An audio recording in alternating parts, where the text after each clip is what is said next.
So now let's move on to the actual program. So phase one of the program, which was days 1 to 30, that was a technique phase. Aimed to improve my technique on the bench press because I hadn't been benching for like 4 or 5 years at this point. So you can see on the screen, we had a heavy day, a moderate day, and a volume day.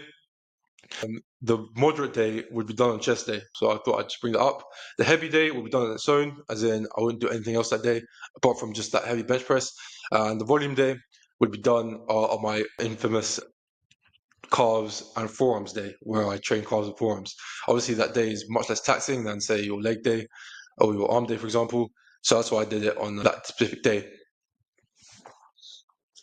In terms of why the days, especially day 1 and 2, are kind of all over the place, it's because sometimes my schedule means I can't go to the gym for whatever reason, so I have to move it. And like, for example, my chest day, I might not be able to do on Tuesday one week, I might do it on Wednesday, I might do it on Thursday another week, etc. Phase 2, we have the strength phase. You can see the weights have come up and the reps have gone down a bit. On this phase, this is again, well, pretty obvious, but it's aimed at increasing my strength. I should note that I'm working with a 1 rep max of 125 kilos. So at the start of phase 1, I was working with a 1 rep max of 115 kilos, but I was finding the weights a bit too easy, so I moved up to 125, and I used this assumed 1 rep max of 125 throughout phase 2. The reason that's important is because you can see I'm using percentages of 1 rep maxes to calculate the amount of weights I should use. Throughout phase 1 and throughout phase 2, I was making progress pretty much weekly, which is great to see because obviously it means the program's working. And yeah, that's just something I thought I'd bring up. Finally, we have phase 3, which was actually peaking me for the actual attempt. Again, the weights have gone up, the reps have gone down a bit. Now, the problem with this phase is that I basically thought I could do 115 for 3, as in 115 kilos for 3.